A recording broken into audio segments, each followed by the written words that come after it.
Hi, I'm Mayor Gary Sulz, and with me today is Deputy Director of our EOC, Stephen DeRousie. We're in the EOC, the Emergency Operations Center for Revelstoke, and we wanted to just let the community know that we are here, we're up and running, and some of the things that we're doing here. So Stephen, I'll turn it over to you. You can fill us in on some of the things that happen here in the EOC. Thanks, Gary. Glad to be here, and welcome everybody who's watching on the YouTube and our other social media channels. I just want to let everybody know that the Revelstoke EOC is set up permanently in this situation here, so we're ready to go at any time. Right. And in fact, if you look at the board behind me, you can see that we stood up the EOC to a level 1 on July 19th. And we've been monitoring the situations that have been occurring in the last 7 days. And we're here today to just talk a little bit about what the EOC does. As you can see behind me, we're monitoring 5 active wildfires in our area of jurisdiction. So maybe we talk a little bit about how the city is contracted by the CSRD to run and manage the Area B emergency program. Good. So, as a board member for CSRD, I do know that, we do these things, but most people in our community don't know. So we have a contract with the CSRD to manage our emergency management program here. So Revelstoke and Area Emergency Program, I believe they call it. RAMP. So we look after that sort of thing. And so you've been active, as you said, since July 19th. We're monitoring the fires that are in our area. So we're talking about the fires that are at Shelter Bay, Trout Lake, that sort of thing. There's been some evacuation alerts that have gone out. How does that work? How do we disseminate that information? Well, as you can see on the map behind yourself, for those that are watching, when we have an issue that comes up, a wildfire event, for example, which we've got right now, and as you mentioned, Trout Lake and the Shelter Bay area just south of us, essentially what happens is wildfire is working on those particular incidents. And so the recommendation to stand up an evacuation alert or an order will actually come as a recommendation from BC Wildfire. Okay. And so that will come back into the emergency management program. And then we'll have a conversation with the pre-OC for our area, and also conversations with yourself and the CSRD chair as well. And then Revelstoke has the authority to issue an alert. So we've put those in place. There's one for Shelter Bay from Cranberry Creek down to 12 kilometers south of Shelter Bay. And that's for the wildfire, Dry Creek wildfire. So it is currently moving south, and so they're working on that down there and having some successes, I understand. Trout Lake is the same thing. It's in Area B. So BC Wildfire made a recommendation that an alert should be in place for that. So we made that process again as well.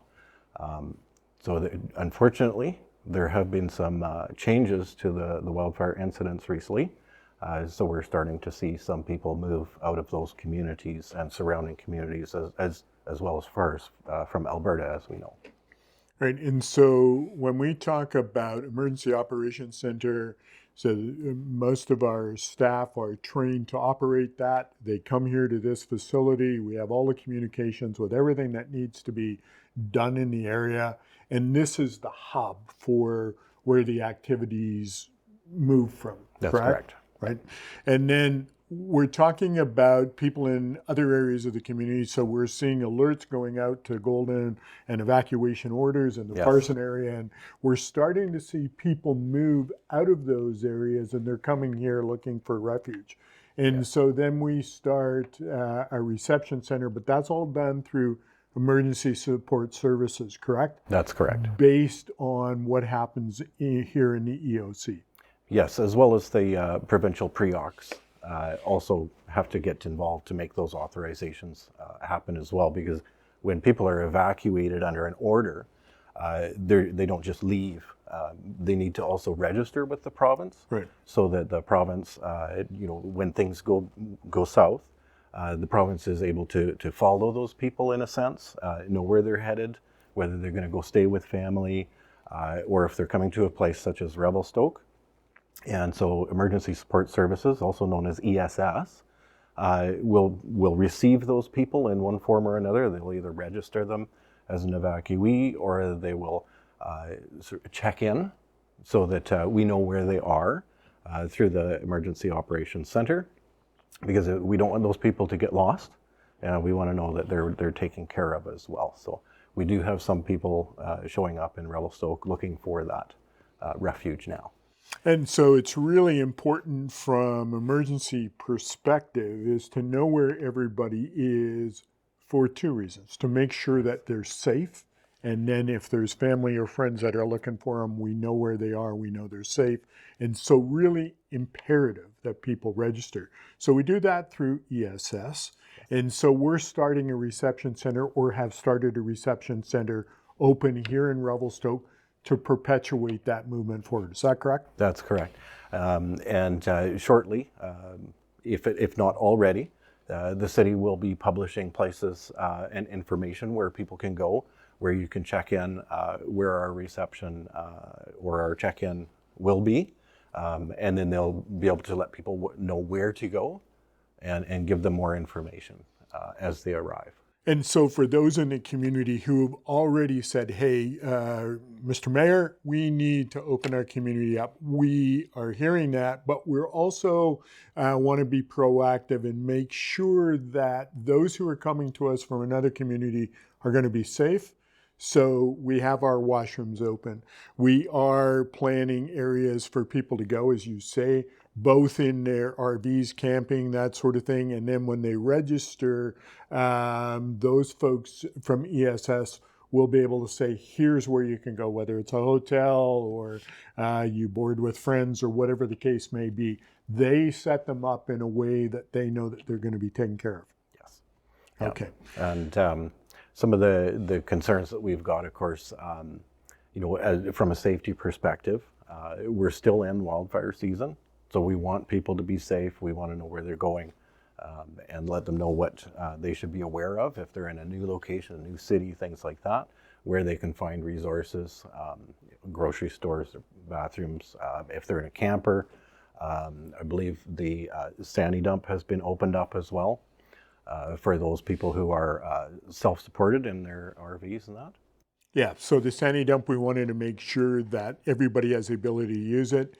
So our staff have made it so it's free of charge. There's no cost to use it. Go ahead, use it. Make sure that that if you're coming in an RV and you need to be doing what we call dry camping, where you're self-sufficient, utilize that facility and go from there. And so really what we're hearing in other communities, some of the devastation that's happening, we're here to support those who are coming from those communities. So I see on behind you, we've got Jasper wildfire evacuations. Yeah. We've had some people from Jasper come through.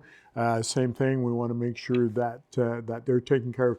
But a prime example of how things happen so quickly is really what happened last night. Correct. Some of those things that happened for the public who weren't aware, in Golden, we went from being on an alert to an order to, that fire taking off.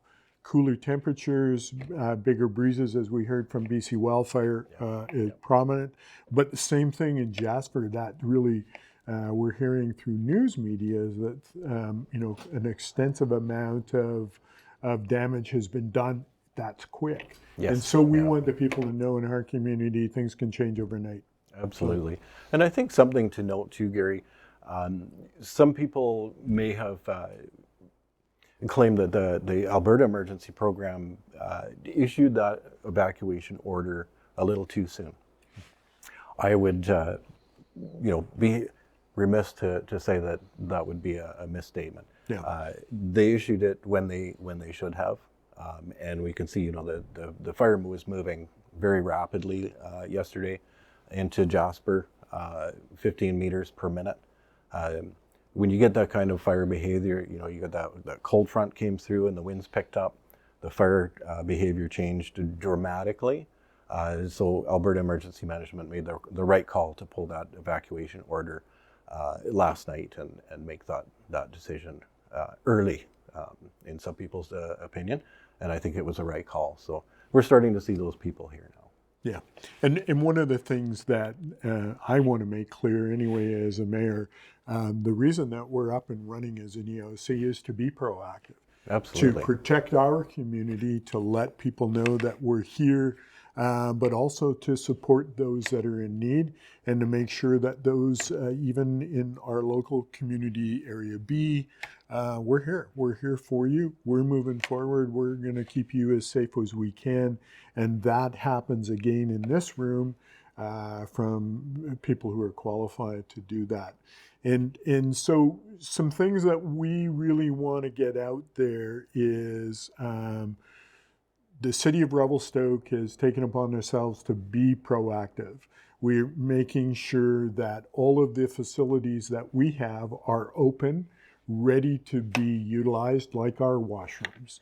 We're looking for areas in the community that will be able to accommodate those who are fleeing or evacuating from their areas. And the key will be that reception center to register or to at least check in there. And those people will be able to direct people where to go and how quickly they can get there, make sure that they're set up. Absolutely. It's a proactive effort and also a collaborative effort.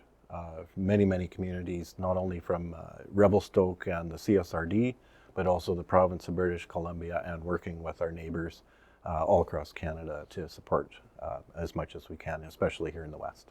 Yeah, and we've been fortunate over the years here in our local area, but the training has still carried on, and that brings us to where we are now, where we have good people to make sure that we're taking care of things in our community. I think really it's important to know that we as a community are doing what we can for our residents of our area, as well as supporting those who are coming in.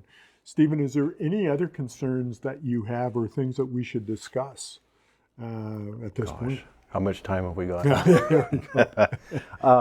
It's been a great opportunity to chat with you and the public about the emergency program, RAMP, that Revelstoke runs on behalf and collaboration with the CSRD. And again, if people have questions, reach out to us. We're here, the city is here, and thank you. Oh, thank you. And thanks for allowing us into the EOC so that people know that it's not just a fictitious thing. We're actually here, we're active. Appreciate your time. And when we look at people who want to reach out, if people need to reach out through our communications at revelstoke.ca, you'll be able to get some information that way, and we can point you in the right direction as we move forward. So actually the best way to reach the Revelstoke Emergency Operations Center is to call in 250-805-2015. Again, Stephen, thank you for taking the time to be here today. You're welcome. Thanks.